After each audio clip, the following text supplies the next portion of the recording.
नमस्कार. अंगारकी चतुर्थीनिमित्त मी मोदक केले होते. सुक्या खोबऱ्याचे मोदक केले होते. आता अंगारकी चतुर्थी आणि बाप्पासाठी मोदक तर झालेच पाहिजे. पण मी हे ओल्या नारळाचे न करता मी सुक्या नारळाचे केले होते. खूप छान लागतात सुक्या खोबऱ्याचे.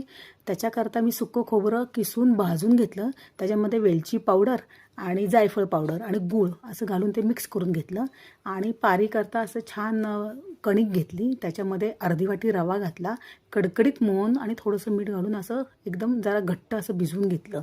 कडकडीत मोहन घालून भिजवून घेतलं की काय होतं, पारी खूप छान खुसखुशीत होते. त्याचे तुम्ही पुऱ्या केल्या तरी चालतात आणि वरची पारीसुद्धा एकदम खुसखुशीत होते. कच्चं तेल नाही घालायचं, कच्च्या तेलाने मऊ पडतात.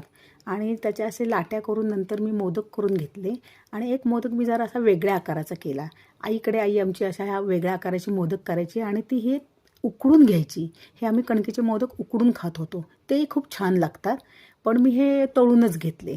असे सगळे मग मोदक केले. असे 2-4 मोदक केले वेगळ्या आकाराचे. आमच्याकडे तळूनच आवडतात केलेले, म्हणून सगळे असे मोदक करून घेतले आणि बाकी सगळे मोदक करून मी ते तळून घेतले आणि इतके छान खुसखुशीत झाले ते मोहन घातल्यामुळे. एकदम छान होतात असे मोदक. आणि बाकीच्या राहिल्या मी जास्त कणिक मळली होती. बाकीच्या राहिलेल्या त्या कणकीच्या मी पुऱ्या केल्या. त्या पुऱ्यासुद्धा इतक्या छान खुसखुशीत होतात.